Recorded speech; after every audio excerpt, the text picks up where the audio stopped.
Okay, welcome to One Stop Co-op Shop. This is Steve. I'm here with Mike. Hey everybody, I have video. You have video, improved video too. Hopefully, we'll find out, right? Yeah, that's right. No, it's great. So, funny story. If you guys aren't familiar, we had like the whole Discord community like band together, like, Mike, we gotta fix your internet's quality. And so, like, what do you got? What are your specs here? Let's fix this stuff. So it was really Oh my funny. It's gosh, like, yeah. I was sending him pictures of my router and like everything, and apparently I have the worst internet in the world. But now I'm at least hardwired in, so it's like slightly better than the worst internet ever. okay, good. And Snow's giving you some. I think she's giving you some hard time here. I assume your voice sounds a bit crackled. She's saying so. It sounds. I did stay up too late messing around with Arkham Horror LCG last night, so That's only a that. small game. It's not all right. It's not a lot Oh to it, yeah, no, right? no, of course, and it's so cheap. It's so It's cheap to so buy cheap. in with all the expansions. It's so easy. Hey, Paul. Thanks for joining us. So, okay, so welcome as we're kind of like all over the place this morning, but it's fine. Welcome to Co-op Chat. This is where we do a weekly content, try and cover generally new games coming out, and then have some type of discussion topic. And we did this last month where Mike and I teamed up and we talked about like a look back at like the past month's crowdfunding projects. So we're back to do it again. So we'll do that for after we cover some upcoming games real quick. And like I said, this is live, so if you guys want to talk about any game in detail, or honestly, if you have other topics,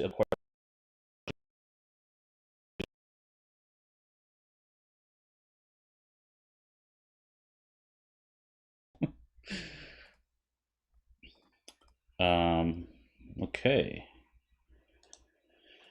So let's jump into the new games. So we have a relaunch for Green Hell. This one was launched, I think it even was earlier this past month. Um, Yeah, it was a very quick like cancel and relaunch. Yeah, it was. So this is a survival game. It's based off the video game IP, and I have not played the video game. Have you, Mike, by chance? Nope, I watched it a little bit because they actually reached out to me for coverage, and I unlike a lot of games, I didn't pass on this one because I thought it looked terrible or anything. I was like, "Hey, send me a rule book," and then they never did, and I was busy enough not to follow up. So it's like I'm sure it's. I know what basically everything I know is hearsay from Mark Dainty from Not Board Gaming because he did a video for them, and I think he's on the Kickstarter page or the whichever Game Found Kickstarter page it is. But yes, I've never played the video game. I know it's like first person survival horror, like get resources, Minecrafty mix Yeah, of genres. I think. yeah, exactly.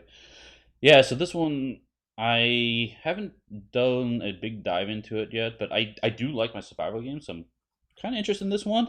The tower and specifically is kind of interesting. This is like a almost like a cube tower, but there's a weird twist on it, where you drop stuff in it, and then at the bottom it's got a divider, so like it'll push out cubes on one side versus the other, and that's going to help determine what happens in the game, which is kind of interesting.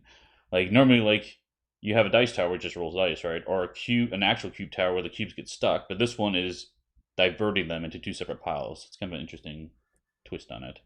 Yeah, it reminds me a little bit of there's an upcoming coming Kickstarter I'm going to cover called The Spill, and it's like an oil derrick with oil coming out, and yeah, it's like the tower kind of shoots them into these different. Sorry about that. Something happened, and I don't know what my computer just like decided it wanted to not work. Apparently, it looks like we're back.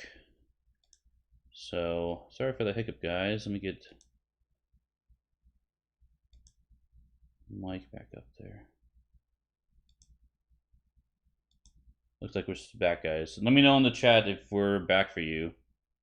Yeah, yeah. Say, Paul, we froze for a little. Oh, you can't hear me. Okay, I can hear you fine. Just a sec. I know how to fix that.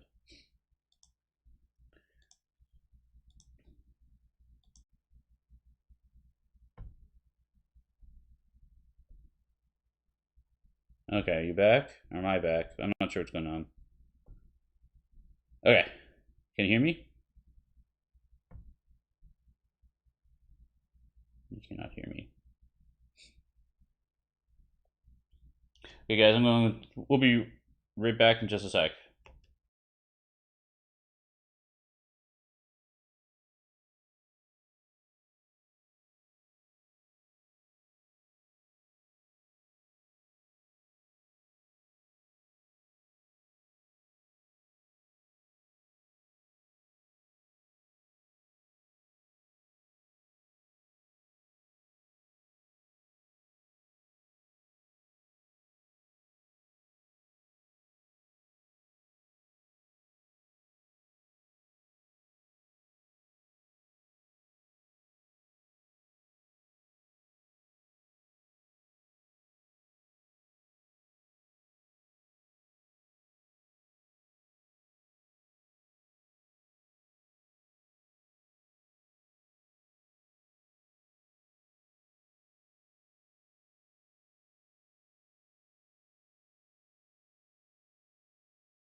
Okay, guys, sorry about that. I don't really know what happened there, but the possible, boss, they can't hear you right now. So let me get you added real quick back to the stream.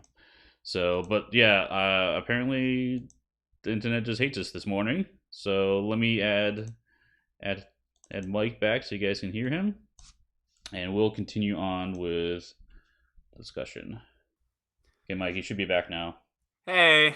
So, Okay, sorry about that, uh, everyone. Let's get into it. So back before that, Green Hell, right? Green Hell. Green Hell, yeah. But you were talking about the spill, and then we just kind of like died. Okay. Well, yeah. So real quick, Green Hell. Again, all I really know is Mark Dainty from Not Board Gaming. He liked it a lot. He compared it fairly favorably to Robinson Crusoe, which is, of course, very high praise. One thing he really highlighted, though, is that the game is so hard. Apparently, it is harder than Robinson Crusoe, which a lot of people know is already a pretty challenging game. I think he said he never won, but he like got kind of close, which actually reminds me of Frostpunk. That was like basically an impossible scenario that they put on TTS for that one. So yeah, he likes it a lot. I'm definitely interested, but it sounds like it's very challenging. Hopefully, they have like an easy mode to ease you into the game. Yeah. Yeah, survival games can be pretty brutal. So, but yeah, that one is launching this week, coming back. So that's the first one we'll talk about. Let's jump to the next one. And this one is brand new. It is Three Tales. This is a cooperative game, and if I understand it correctly, it's kind of like focused on having three characters at one time, right? I know Correct.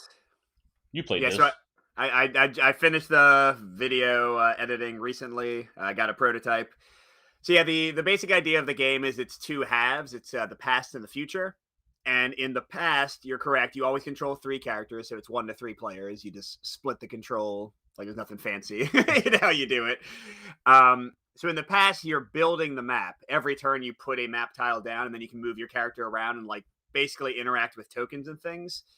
And those tokens are going to level you up. So you're trying to collect artifacts. You're trying to unlock a unique skill tree for whichever character you're playing, and you're trying to upgrade these 6 stats that will help you with combat, give you more actions, let you grow other people, because that's a lot of the co-op, like helping other people and trading artifacts with them and stuff. And you build out the whole map, you level up as much as you can, and then you go into the future, and you have 3 future scenarios, but you're not sure which one you're going to do, so you kind of have like a hint as to what stats you might want the most. And then you randomly pick one of them, you clear everything off the map, but you still have the map you made, and you open up a unique box, and you get to like seed the map with all the stuff, and then you got to complete the scenario or do the best you can. The scenarios are super hard, but they do have a scoring system, so that even if you lose, you can kind of see how you did and try again later. So yeah, I mean, I'll have my video for the launch. I didn't love it. I think it's got some really good stuff. The first half I like better right now. Leveling up your character is a lot of fun, and there's like a lot of good co-op. I think both halves slightly overstay their welcome for my taste, but I tend to like quick games, so that might not mean anything. And yeah, the futures are so hard. I wish they were like a little bit easier. You'll see in my playthrough, once it's live, I was supposed to get like 42 of something, and I got like 20. It's like not even close when time was running out. But I think they're also cleaning up the rules still. So I definitely got some things wrong, and that might have changed my playthrough. I'm going to have a lot of Klingon subtitles for that one because they just got back to me. I hate it. So yeah, I think it's interesting. The art is wonderful, and it's an Eastern European like mythology kind of at work. Kind of like that Forest of Radagast or whatever it was that came that was on Kickstarter recently. Yep. So I really like all of that, and I think the leveling up is fun. I'm not sold 100% on the scenarios yet, but I've only played 2 of them out of I think there's 7 at least, not counting stretch goals probably. So yeah, I think it's fun. The combat is like super quick and dice based, and you have some mitigation. So there's some good stuff going on.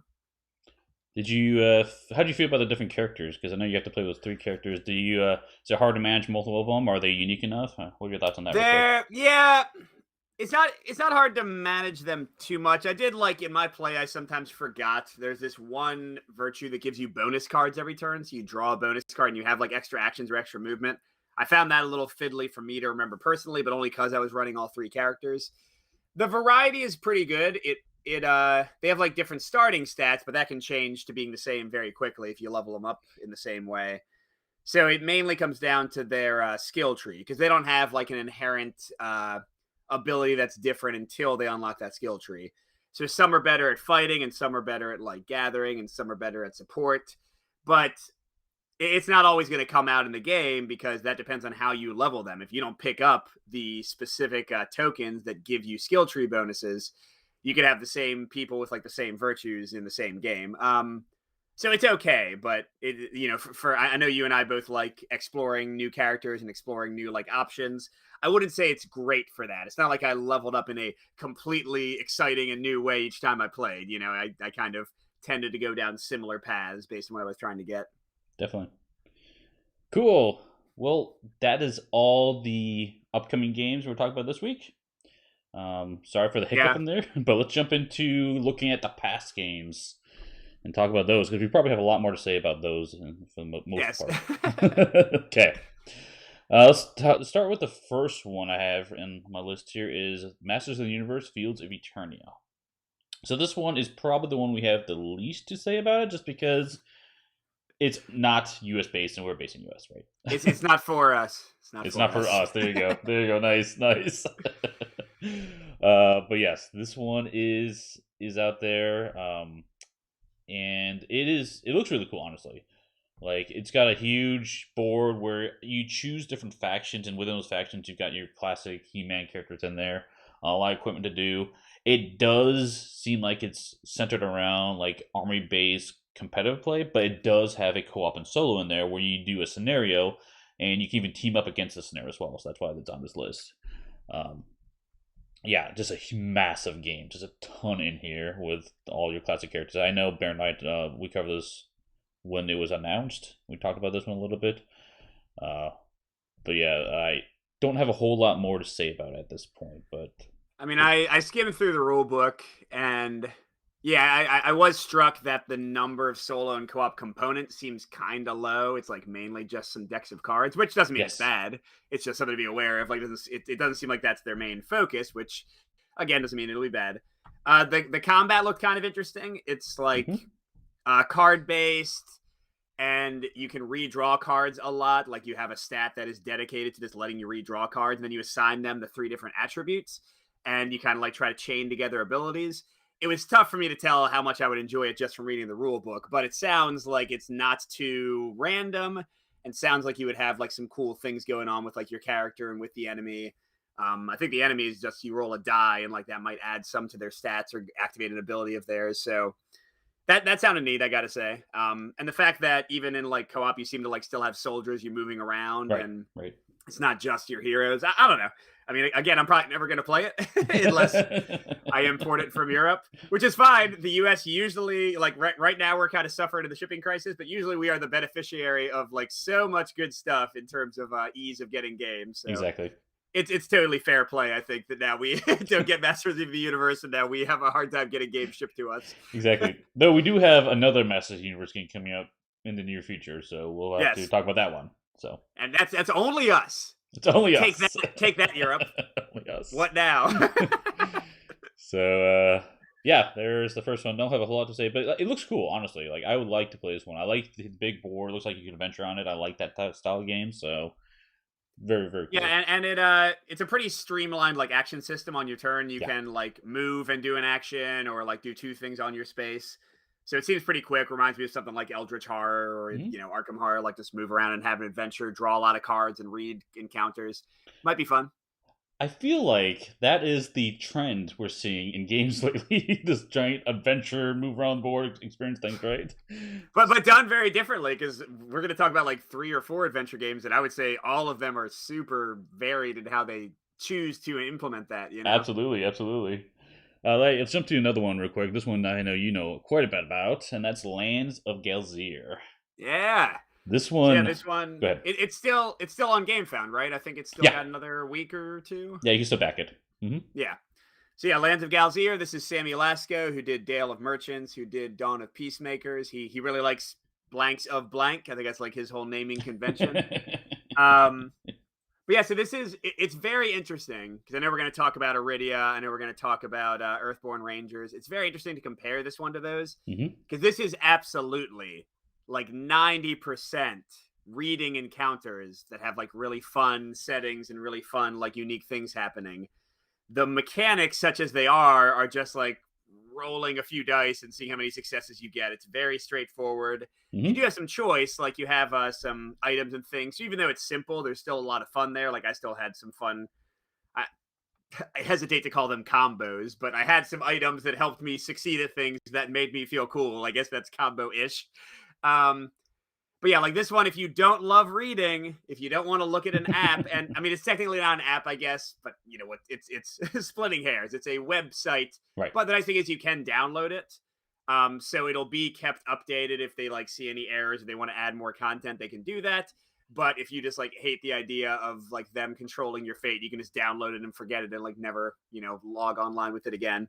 Yep. You can have your dedicated Galzyr iPad, like your old one with the app. And But yeah, Snow, so I yeah, Snow on here just kind of mentioned like this is your typical choose your own adventure is what you mentioned, and yeah, like I exactly. totally it. And so I loved it, and my family loves that kind of stuff. So I'm in for like my kids and things, and I do think the story writing is probably my favorite of any of like the narratives I've seen in the three that we're going to talk about. Hmm. Um, but yeah, if you want like deep gameplay, if you want to like build your character with unique builds, if you want to do any of that, this is not the game that's going to offer that to you. So I think this one's going to be a little polarizing for different players. It's got a pretty big map on it too. Like I feel like it's got a fun world to experience, and I love the anamorphic characters in here, Yeah. right? Like yeah, these are animals, but they kind of got some human characteristics in them. And it's not very violent. Like Hmm. there are sometimes fighting options, but even when there were, I think I might have killed a single animal in like all my plays of this, and even then I felt kind of bad about it. So if you want to be kind of peaceful, you can. And I know you like this, Steve. Like the map will sometimes change. It goes from like summer months to winter months, but then Yes. also like you'll like cities will get destroyed, or you'll put like new cards over here, and now this will have different places to interact with. The quests will spawn new quests, so it feels like your choices have consequences and like things kind of change over the course of the year. That's like kind of the main campaign. So yeah, I mean, I like it. It's not Yeah. like an A++ for me, but it's a fun one. Yeah, this looks really fun. And Snow says, I think it'll be best one for families with children. She says because of the I'm guessing because of the animal theme, right, and everything. So Yeah. I mean, I enjoyed it as a solo player, but hmm, definitely I'm getting it mainly so that I can play with my kids and my wife. yeah, fine. Yeah, this one looks really good. I love these big open world adventure type games. Definitely down my alley. So yeah, let's keep going. Let's talk about the next one we have on here. I've jumped to Earthborne Rangers. Talk about another giant exploration game. Yeah, man, I feel like we've talked about this one so much. Yeah. Because Jason had two podcasts focused on like the game and the company, and we did a stream where we all talked about it, and yeah. So this is I don't, should we call it an LCG? I think we kind of came to the consensus that that's maybe not the entire focus of it, and that's kind of like almost misleading for people who like Fantasy Flight LCG games. Yeah, I do feel like that's a little misleading. I think like a exploration card, like adventure card game, probably is a closer descriptor in my Yeah, opinion. Because like with the LC, construction at the beginning, right? right? Like, Yeah, and like the construction is, I don't know, it's more like free form, more RPG ish than like, hey, I want to put this card and this card come together to do this effect. Like, yeah, yep. you can do that, but it's not really the focus of it. So, Yeah, at least in the cards we've seen so far, I didn't see a right, ton of like because right. it's mostly it's a lot like Arkham, especially early Arkham, in that it's mostly cards that let you interact with the world Hmm. and not cards that are about like doing cool things with other cards as Hmm. much, you know. Yeah. Um, Snow is excited about it, but can says I'm so excited about it, but it can end up being either amazing or very dull. She says so. yeah, I mean, I've played it so much and I've taught it to so many people, and it's never been dull for me. Like I've Hmm. seen the exact same stuff happen, and it's still been fun. I don't know Hmm. why, but yeah, I think you need to be kind of in for the fun of exploring and seeing the world. I think I've said this before, but I think the way they do like animals interacting with each other and interacting with characters is very thematic and very like strong for emergent storytelling. Definitely. But yeah, if you come into this as a card game person, like I know I taught, or no, I didn't teach it. Peter taught it to Terrence, who does Mhm. the Marvel streams, and he was very like lukewarm on the card play as a Lord of the Rings and Marvel Champions player. Right. So I think, yeah, I think if you hear LCG and you're like, yes, then you might be very sad when you actually get the game.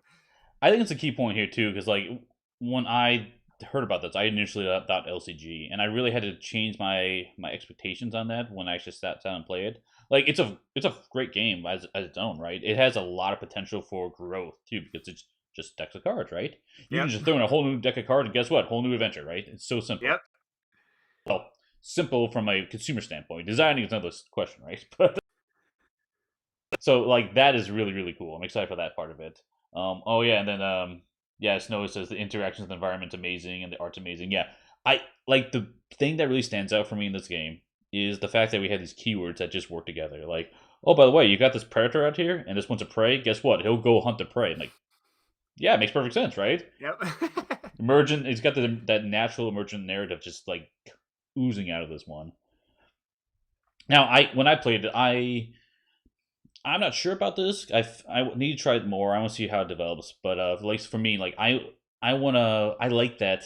Hey, I want to have this card and this card interact together, and I don't know if that's not going to be in here, but I didn't see it either yet in my experience. It's limited. Right. I've played it like 10 times now, and but it's hard to tell, right? Because we only have these 2 demo decks, and Exactly. they are built in the way they are built, and you can't do anything else. So Right. I can't say for sure, but Right. certainly in what they've shown us, that is not the emphasis, like at all.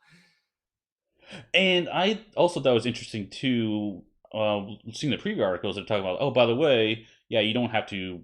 You're not going to be fighting creatures or bad guys, right? But when I played it, I felt like we were battling creatures and bad guys a lot. So I'm a little confused on like what this is going to be in the end. Like, am I offended by that or upset? No, I'm not. Just confused, right? So Yeah, and I've had games where I've not hit a single animal. Where I've got like my running away game and my evasion game good. But it again reminds me of Arkham. Like you can play Arkham and like yeah, run away from enemies really effectively, but it's not like combat isn't in the game. exactly, It's definitely there. exactly. This is not a peace and love. Like I would say, this is a more violent game than Galzyr, for example. Hey, thanks, Mike, for the sub. Yeah, Yay, so Mike's Unite. Mike's Unite, yes. Snow says, for me, part of why I can fall flat is the deck construction style over the course of the game, plus the limitation of needing to find certain cards. I'm not sure what you mean by that. What I'm guessing is like in your own deck, like if your weapon never comes up and you have a ton of monsters out, maybe like sure. the luck of the draw and top decking and that kind of thing, which it is definitely there. Right, because when you take damage in this game, it's fatigue, right? You take it off your top of your deck, so you may not see those cards depending on what deck you draw from, right? So there's some potentials there. So Yeah, cool, but this one looks pretty good. We'll, Yep. at least for me, I know this is one I definitely want to come back to see how it flushes out a little bit more. Because I know right now it feels like there's a lot of cool ideas, a lot of cool concepts going on, and I'm excited to see where it ends. Yeah, and I think I talked to Andrew after like all the videos and stuff were done, and I think he said we'll be getting a review copy. So Cool. we'll play it in some fashion and find out. Nice. Okay, let's do the next one on our list. This one is not an adventure game. Surprise, surprise. A little break. Earth Rising, 20 years to transform our world. Oh, wait, Krippy has a quick question. Will we get access to the Pledge Manager for Earthborne? Do you know that answer, Mike? Will we get access? Or like, will there be a Pledge Manager? I assume he's asking will there be a Pledge Manager. I think there will be a Pledge Manager. I mean, gosh, who doesn't have a Pledge Manager these days, right? Yeah, I'm pretty sure there would be for that. I'm not positive, but... Yeah, and I mean, I put in enough money to. Well, actually, I liked the cause of Earthborne Rangers. So even when he said that they were doing a review copy for us, I still put in I think $20 or $30 as a donation, just kind of to the cause. So I guess I'll be in the Pledge Manager because of that. So, there you go. Yeah, so let's jump to this Earth Rising. So this one, I think you might have. Did you read the rulebook on this one or play it? I I can't read the remember. rule book entirely. So this is a weird one. Okay. So I really like the theme. This is about saving the Earth and like Hmm. kind of dealing with ecological crises. Um, so like kind of, I guess Earth Rising is like us trying to rise up the Earth instead of focusing on like man-made terribleness. And it's like this big circular board, and you've got like these bad tokens, whatever they are, pollution and such, going on to different parts of the board, kind of like representing different parts of our world, and like the air and the water and like economic practices and that kind of thing. So it's definitely got like a message and something to say. And you're trying to manage these like spokes around this wheel. And if you do them well enough, you can flip them to like kind of their positive side and they give you benefits. So I think like the theme's really cool. I I feel bad. So first of all, I read the rules like 5 months ago or 6 months ago, so there's a good chance they changed. I certainly gave them a lot of feedback without actually playing the game. I never played the game. I know I didn't like something, and I went back through my email and I can't find what it was. But I know I was like, I'm not going to cover this game because I don't like this aspect, and you said you're not going to change it. But I have no memory of what that is. So Okay. so my recommendation for this game is 6 months ago, Mike had some reservations about something that might not exist anymore. So there you go. Useful feedback. But yeah, I like the theme a lot, and it's a very it's a very big board. At least it was. It's a huge And board, yeah. I thought the art, like not the people art necessarily, like on the like roll card, that looked Hmm. okay. Hmm. But I thought the art of the board and stuff was like really cool, and the graphic design there. But Yeah, yeah, I definitely. don't really remember. Did you look at the rules at all, Steve? Do you know much about the mechanics? I no, I went through some of the description of how it plays, but I didn't read the rulebook on this one Okay. yet. Paul's giving you crap, by the way. Classic advice from Mike. So, Yeah, I know. It's not even useful. Whatever, man. Sorry, um, I woke up a little bit late today. I meant to reread it, but then I didn't. yeah, and Snow was talking about the size of the board, so it was a huge board. So from 60 diameter to 50 centimeter diameter, so big one for solo play. And Krupi had an interesting point. Something I was thinking when I saw this is it'd be interesting to compare this to CO2, which I think even the It, board reminds me of a little bit of too, and the theme, of course, right? it's way lighter. I mean, I can say that with again just from having read the rule book. It is a much more accessible, I would say, like pandemic-ish weight Mm. game is Hmm. around Hmm. where we are. Hmm. So yeah, like the theme is like CO2, and also I know CO2 is kind of notorious for being like theoretically almost impossible to win, which I guess is like maybe the statement Lacerda's trying to make about the world. But this game does not have that. So yeah, so like Sure, thematically, like CO2, I would not actually compare the game or the gameplay very much. for sure. Cool. Yeah, let's keep moving. We'll move on from that one. We'll do the last one we'll talk about as we do a recap. Because we didn't talk about enough adventure games.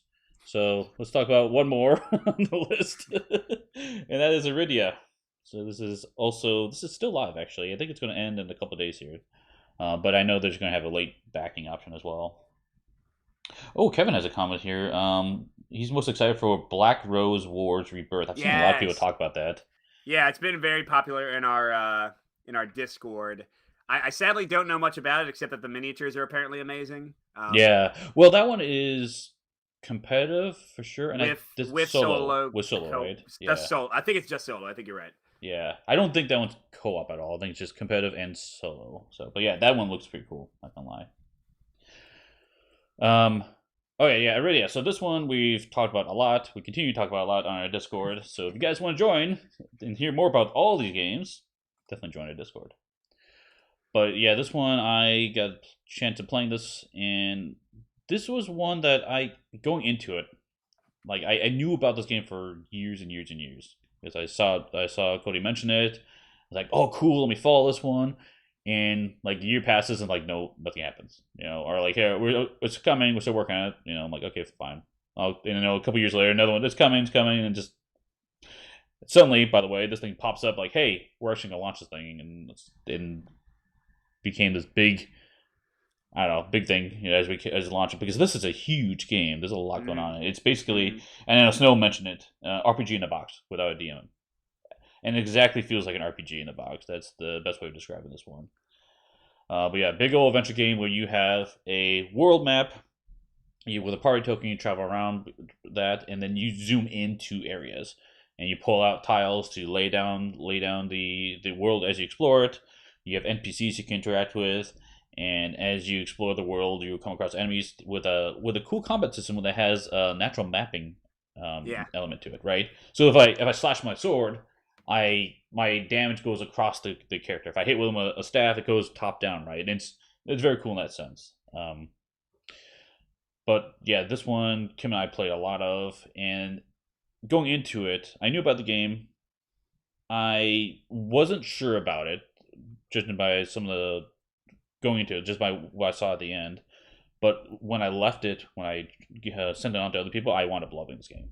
So this game was awesome, and especially with my wife, like when we were playing it, and we've been playing for like 3 hours. Like, hey, you want to stop? Should we stop it this way? He's like, no, let's keep going. I'm like, oh, okay.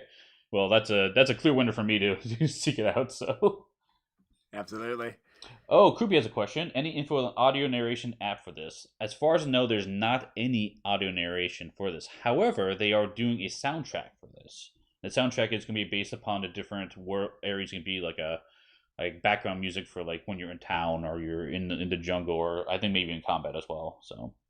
Well, and then I mean, all I know is watching your playthrough, Steve. But I didn't remember this one having like huge blocks of text like you have in a Madara or an Oathsworn or a Correct. Gloomhaven or any of the ones that have audio narration. So, yeah, I don't know if it'd be worth it to like open up your app to like have the one NPC talk to you for a minute, Right. and then move on to fighting somebody else or adventuring around.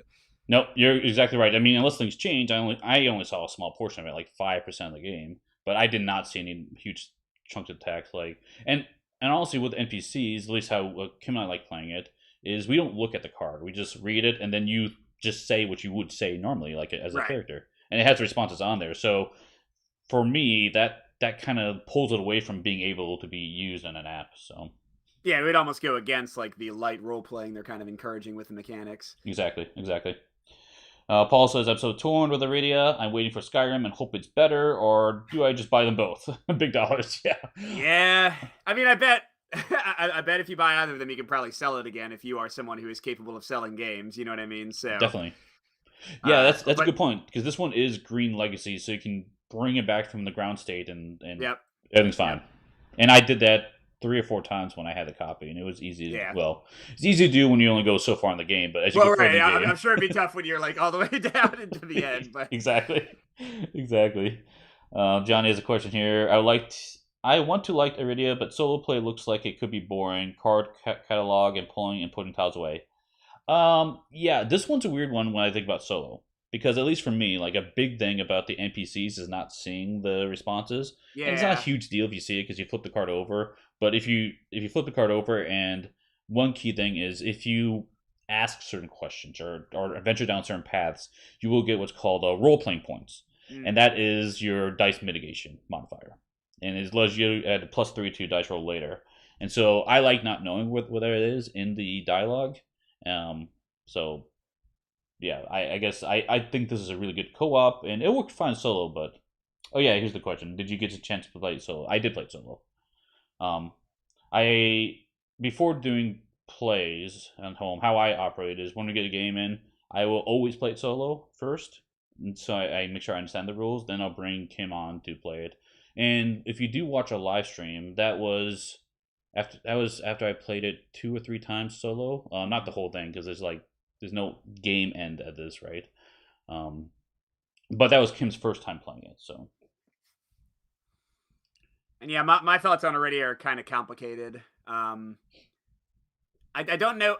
I don't think I have any design complaints from what I've seen you play, Steve. Like, it's not mhm. like I'm criticizing anything about the game. It's just like, does it fit my tastes? Right.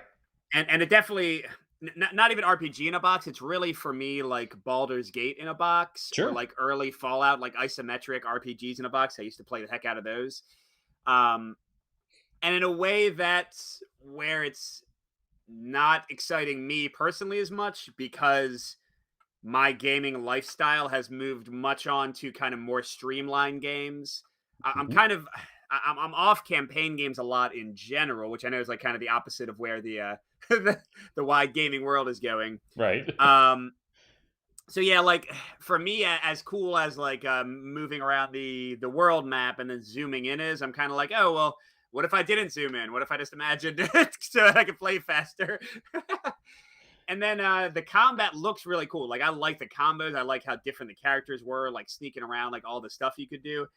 But I do. My favorite like big exploration games recently have been Sleeping Gods, like Seventh Continent going back, and Seventh Citadel with a newer one. And what those tend to have in common is that combat is pretty rare.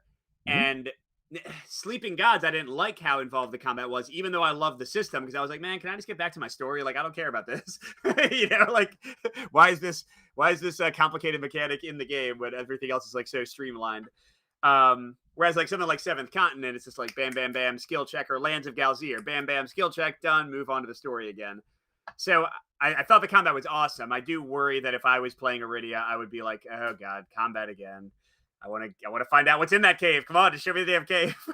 Which, to be fair, is how I often started feeling about the isometric games too. I was like, all right, Baldur's Gate, I'll cast Fireball again, you jerk. It's like when I'm in a narrative game, sometimes combat can be a drawback. But again, that's just me. I think the average gamer is going to be like you and Kim and really love like those combos and building up their points and like activating their abilities.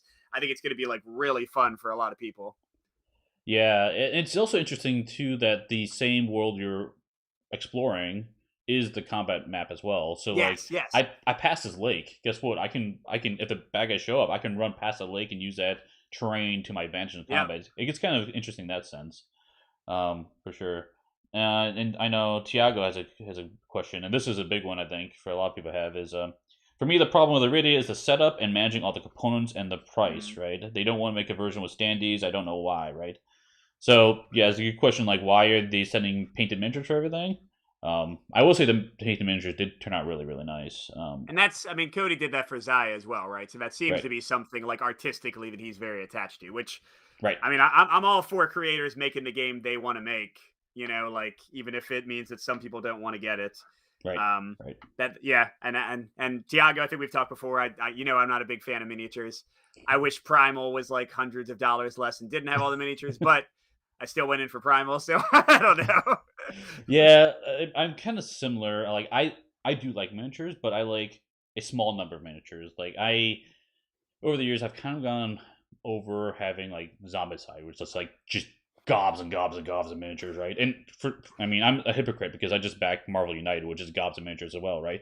So, but at least, I mean, but that's very limited in what you use in a given game. That's fair. You might only use like 3 of them or something. But yeah, my preference is I definitely like smaller quantities of miniatures, really nice ones. But yeah, I do want to get to the point of setup and managing the components. So, one of my biggest pain points in games is I hate going through and grabbing all these map tiles and figuring out like, oh, I need map 24C, put it down here and all digging that stuff out. It's a big pain for me. And so I was really concerned about that from Arydia's standpoint. And it's hard to say for sure because honestly, I only had like 10% of the game, right? And so I only had a few cards to go through. But I will say the system they have to keep track of that was actually really smooth. So I'm optimistic that despite my reservations of hating that drawing those big tiles out, I think this will be okay from my standpoint. So, no, to me too, as a viewer, it looked like Cody really put a lot of thought into like the user experience and how that would be for people. Like I don't think it's too terrible. I was never like 100% bothered by something like Seventh Continent and finding like all the cards out of the thousands, and then putting them back. Right. But this looks better than that. It looks more thought through than that one, and that one was already okay, at least for me. So, I think you addressed it well. Yep. Now, I'll talk about this probably in the podcast here, but my biggest concern on this, it's a weird concern to have, is the travel, actually. And I talked to Cody about this because I feel like a lot of the game has this really strong like thematics and mechanical interaction, except for travel. Travel, you're like, I've got these 3 tokens, a feather, a bag, and a sun, and if I have to flip it up and it's already flipped up, I take some stamina damage. Like I'm worn down. Like, cool, but like, why? Right? That's amazingly thematic, Steve. So the feather is the feather of hope. Right. The sun is the sun of justice. Exactly. And when your justice is exhausted, then so this whole game has all this awesome thematic and systems in there, except for that one point. I'm like, no, come on, just. And I talked about it, so hopefully in the end they'll change it because I know they are tweaking the game. What we talked about, we're showing here, isn't going to be the final thing. We never know, right, with all these Kickstarters, but we'll see. Hopefully that does get adjusted. That reminds me of how I felt about Burn Cycle when we were covering that one. Right. It was like, oh my god, the guard movement is so amazing, and completing the objectives is so cool. And now I'm in the network, and I'm moving around a circle. Exactly. Exactly. Yeah. But I know that's what they've already changed in development. So right. Yeah, hopefully same kind of thing with Arydia. I mean, mechanically it works fine, and how the travel deck works, and even managing those tokens is fine. But there's no thematic in link to them. So but yeah. Cool. I am seeing some of the comments on here real quick. And yeah, a lot of people talking about hey, do we get Arydia versus all these other adventure games? I mean, the other one that's going to be more news coming out very, very soon is Isofaron Guard, another giant adventure game, right? We've got Skyrim coming out. We've got the Elder Scrolls Ship Theory games online. Although that's not until next year, I think, right? Because they're doing. I think they've hinted something new with Too Many Bones, like it's some kind of small expansion with that, because there's not much room left in the trove chests. So I can't imagine Elder Scrolls won't be a little bit more down the line. Yeah, that one's down the line a little bit, but there's a lot of adventure games to figure out, and do you need all of them? I don't know. Maybe probably not. There's a lot of them, so we'll see. I mean, it all comes. You know me, I'm a mechanics person, but I think it all comes down to what you want from the narrative and what you want from the mechanics. Definitely. If you want super mechanics light, but really good narrative and a lot of reading, then you do Galzyr. If you want kind of intricate card play, not that intricate, but more intricate than all the rest of these that have zero card play. If you want card play and building a deck kind of mix in with things, then you go with Earthborne Rangers. If you want a more expansive, more epic, real RPG experience, go with Arydia. Mm-hmm. If you want to play a game that takes 30 minutes and gives you lots of cool strategic choices, play Marvel United or Bullet, and don't get any of these games because you don't need them. Right. There are great games that don't cost $200. And well, never mind. I guess Marvel United can certainly get up there, can it, if you decide to go all in for everything. That's absolutely. So that's all we're planning to talk about today for the Kickstarter coverage. But I could throw in a few more upcoming ones if you want me to, just real brief mentions. Sure. We also have the comments in some upcoming ones people want to talk about as well. But go ahead, you start. Okay. Well, yeah, just ones I'm covering. That's the only reason I know about them. So the Redburn Noose, that's a cooperative and solo war game, which you don't hear too often. And it's a cool topic. I didn't know much about it. I read a lot up about it afterwards. But it's when Algeria was invaded by the French. And I think France might have already been in there, and this is the Algerians trying to cast off the yoke of French oppression or something like that. But yeah, it's pretty cool. I had some issues with it, but it's a deck builder, and it had one of the cooler deck building mechanics I've seen. Basically, you can freely put cards underneath your villages that the French are attacking, and it gives bonuses when you do so, and also calls them from your deck. But then on any turn, you can pull them back as an action. So you can. So it was neat because you literally could never have a truly terrible turn card draw wise because you could just store the exact cards you needed, and then the combo you were looking for would come back the next turn. So nice. There are definitely things I didn't like about it. There is player elimination, for example, but that was really cool. And then one that I know, I think you played it with them, Steve. Tales from the Red Dragon Inn. Yes. Didn't you play that one once? I did play that one. Mm-hmm. Yeah, so I just got my prototype. I'm going to be filming it probably today because I've been playing the heck out of it on TTS. Not publicly available yet, but I'm assuming during the Kickstarter it will be. It's interesting to compare this. We're recording our Descent Legends in the Dark, not third edition, whatever. Fantasy Flight. We're recording our Descent podcast and my video review next week, and Tales from Red Dragon Inn and Descent both have kind of streamlined combat systems. And I can tell you which one I prefer, and it's not Descent. Yeah, Descent's okay, but I have some problems. But yeah, Tales from Red Dragon Inn, it's almost going to be too light for a lot of people, I think. But man, the combat is fun as heck, especially... Steve, I'm assuming you played the intro scenario where you have very few abilities and very few options, right? Correct. In the basement of the bar. Yeah, it opens up. I think it was basement bar. I'm not sure. It might have been the third scenario because I think they jumped us ahead a little bit. But yeah, it was pretty early. but still, Yeah, so I have like one from the middle of the campaign. And Mhm. it gets really good. So I'm excited about that one. That was going to have a really cool, like a huge variety of maps to explore, right? Yes, Which is yes, really really exciting. yeah. They do it kind of like Jaws of the Lion style, where everything is like all the setup is Yep. on the map for you, and actually even I love this. The enemy activation and stats is on the side of the map. Like you don't have to have anything except your cool character stuff like to worry about. But anyway, Yeah, that's I'm awesome. getting ahead of myself. I think it's the end of September, so we'll have a while before that one hits. Yeah, some other ones that people are bringing up.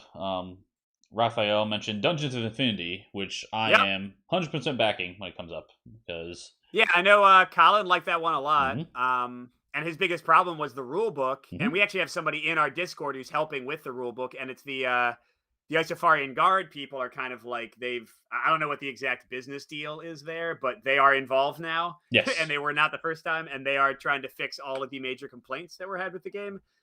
Yeah, and I know Colin said like just like the little like storyline and like the characters comboing together and like all the stuff in there was just ultra cool. So I'm definitely interested in that one with the kind of revised version. Oh yeah, and the artist they used for Isofarian Guards, the same one they used for this one. The art is just amazing. Like, not Yeah. not that the art was bad before, but like, I love it. It's great. Yeah, so that one I'm absolutely all in backing when it comes up.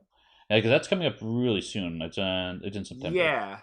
Yeah. So, Ryan mentioned Hoplomachus. Does that count as recent? Yeah, sure it does. Recent enough. I think yeah. I mean it's good.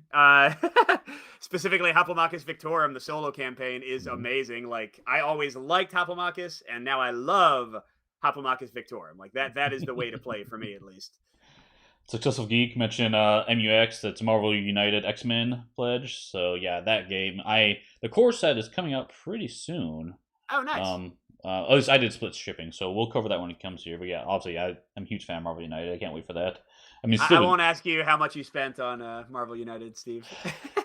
my wife's not around, so it's okay to talk about now. So actually, she knows. So, How much did you spend on Marvel United, Steve? oh, I don't Combine know. them for X-Men and original. How much? I would have to sit down and do the math. It's probably close to it's closer to that $700 mark. Oh Yeah, man. it's But I mean, it's intense. nice. At least it's one that you know you're playing the crap out of, and your wife, and you play with your kid, even Yeah, right? my wife and I play, and we play with the kid. We played all the time. So like, Yeah. So I don't mind spending that money if I know it's gonna get played and it gets played. So I'm fine with it. But yeah. Whereas if you spend $700 on a giant miniature game and then never play, right, it's exactly, sad. exactly. Yeah, because the Marvel United is, I think it's approaching 100 plays for me already. So That's great. That's so awesome. that's a big win, I think, for from stuff here. Tiago mentioned Isofaring Guard, which I am super stoked. That's been my most anticipated game for Are years you now. getting to play the like reviewer set soon? It should be, yeah. There was a small up. So here's a funny story. It ties into Arydia actually. Um, I was finishing up with my coverage of Arydia and was going to send it to the next reviewer, and they said, "Oh yeah, send it to Alex from Board Game Co." And it sent me his address. And I happened to be traveling that weekend. And I'm like, "Oh, wait, it's the same state. No, let me type it in and see where I'm going to be, where I need to be." And it was 5 minutes away from the hotel I was staying at. I'm like, holy crap. So, long story short, I hand delivered it. I met Alex, who's an awesome guy, by the way. If you don't know his channel, Board Game Co., I do recommend checking it out. He does good work there. We chat about a bunch of stuff. But anyway, so I was meeting them there, and I guess Quackalope, he was going to meet up there Oh, as well. But Jesse. Jesse, exactly. I missed him, unfortunately. But also, the Isofarian Guard team, Eric, as well, was going to go up there as well. And it's going to meet him on the way back, but unfortunately, long story short, things didn't happen. We didn't meet up. But there was a chance I was going to have it in my hands now, but we'll have to wait until that happens. No, I don't want to Yeah. wait. No But one I was got waiting for like that one. look at this window glare, everybody. Look how white Mike is. Look at this. I'm being taken up by the aliens now. uh, um, Hegemonia, I think you say it. Hegemonia, Successful Geek Man mentioned. It's very good. So I'm not sure about. I don't know anything about that one. Yes, I know I've heard of it, but I have not looked. Okay. Like I think I know Successful Geeks in our Discord, so I Yeah. think that it was mentioned there, but I don't know much about it. Yeah. Snow mentioned Mythwind and Phantom Yep. Division. Mythwind looks awesome. Really another like adventure type game for sure. Yeah, Um. last I heard, Jason was supposed to be covering that for Mhm. us. That's from the same person who did What's the new name? Icarios? Stars of Icarios? Yeah, Stars of Icarios. Yep. That looks pretty cool. Phantom Division. I think that one's gonna be delayed or not. I'm not really sure what's going on with that one. But Is that the new SEAL Team Flicks one? It is with the sci-fi theme, so it looks really cool. Yeah. But we'll have to wait for that one. I'm trying to see what other games you guys mentioned here. You guys are super active, so it's awesome. I love it. I think that's most of them. So yeah, I think Mike has a quest for us with the light on him. So BJ Chummy giving crap about the light as well. So love it. Did we talk about Valor and Villainy on the last time we were both on? But if you want to talk about it again, we can. I mean, I'll just say, like, they have not opened the late pledge thing, but like, this has been a favorite game for me on TTS recently. They had a free mod, and I just know Steve feels the same way. I love the game too. It's so much fun. Yeah, it's goofy, it's fun, it's got cool characters. The humor for me hits and is like actually like literally funny. I'm curious because last time we talked to Mike, you were probably just going for the new stuff. Are you still think the same, or are you going to get all in? Curious. I'm going to press you on a little bit. I'm getting all in. Yes! I'm doing all of it. Join me. Yes. So for context, if you haven't heard, Valor and Villainy, Ludwig's Caverns or something. Ludwig's Labyrinth is... Labyrinth, there we go. Yeah. Alliteration. Yeah, I think you're right. That's the newer Kickstarter. And again, like, it's supposed to be opening the pledge manager for late pledging and stuff, which is what I would have to do because I didn't know about it at the time. That one is like only solo co-op initially. And then the initial one, Minions of Mordak, was only competitive. Correct. But you can mix and match the characters together. You can mix and match like the spell decks and the items together. And the big thing is with the new Kickstarter, they had a small expansion that kind of back maps both play modes into the other ones. You can do competitive for Ludwig's Labyrinth, and you can do co-op for so I don't know how much it is, like probably $200, but I'm getting everything. Nice. Yeah, same here. Oh well. Yeah, but I love that one. It's so much fun. Another one was mentioned real quick. I know we're going to end it soon because we're going long, but you guys are awesome here. Voidfall. Troopy mentioned that. Oh, yes. Voidfall. That one, I love Civ games and 4X games, and I love sci-fi games, so I'm very interested in this one. I don't know a whole lot about it yet, but yeah, I don't know a ton. I mean, I tend to trust. That's Mind Clash, right? Yes, Mind Clash. Yeah, like everything I've played of Mind Clash, even me not being a big Euro person, and probably Voidfall is less Euro than their usual stuff. I still have been really impressed with their stuff. Like Cerebra, I thought was excellent. Yeah, so Voidfall looks cool. They've said solo co-op is a big focus. I'm not sure if we're covering it anymore. I was kind of on the list, but I was talking again to Mark Dainty from Not Board Gaming, and he's covering it for solo, and he said co-op's not ready yet, which I have to be honest, just here on the stream, I'm a little nervous because they have said every time I've seen them post anything about the game, co-op is a major focus. We are really working on co-op. So the fact that like it doesn't exist in time for when the game launches, but they have competitive and solo ready, a little bit of a warning sign. But it's Mind Clash. I'm sure they'll figure it out. Yeah. And it's David Turksey, who's of course a great designer, and then it's Nigel, I forget his last name, but the guy who did Imperium, Classics, and Legends with David, and from what David says was kind of the main force of design behind that, and I think he's got some great stuff going on. So I have some confidence that it'll be good, but yeah, I'm not sure if we'll be covering it anymore. You might have to go to other sites to find out what it's all about. Yeah, and Snow, it's supposed to have co-op and solo. I'm not sure that Fractal is. I have to look in that. I know just ring a bell. So Fractal is it's by we covered it. It's by the guys who did Exodus with like an X, the one where like I covered it. Where you were like exploring in space. Oh, and, like, I do remember that one now. Okay. Yeah, so Fractal, William Brown from Hungry Gamer got it, and he said he's enjoying it so far. But I don't know if he's played solo co-op specifically. He might have only played competitive so far. But cool. I think it's like a miniature skirmish game, and he says he likes what he sees so far. Cool. Awesome. Well, you guys are super active on chat. I love it. I'm not seeing any other things to bring up necessarily. So we do plan this to be about half an hour, but we went an hour already. So I'm sorry. I didn't even know that. I would have shut up. No. I keep going as long as the chat goes. So we're good here. And I'm really dark apparently. Not sure what's going on with my camera, but it's fine. Okay. It could be like me and. Yeah, because I think the sun moved from my area to your area. So. North Carolina and Maryland. That's That's how right. the sun works. That's right. Cool, guys. Well, Mike, it's been a pleasure. Love having our chats on here. We'll have to keep this up if it works out for our schedules. And hey, video. Video! Yay! And it wasn't any of your video that was the issue this time. That was probably on my end. So, well, these times will get it all right. So, One day. one day. Let's see what's going on this week. Anything you want to mention? Plug real quick.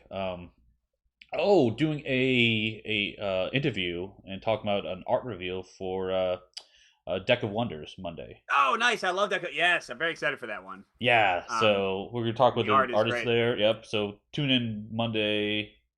Yeah, Monday live. I'll put it on the schedule today so you guys can see it. And I'm trying to think of anything else that stands out.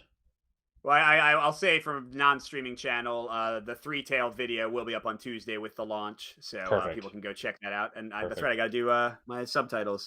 Yay! Nice. Cool, guys. Well, thanks for watching, and we'll see you at the next stop. Bye. Bye-bye.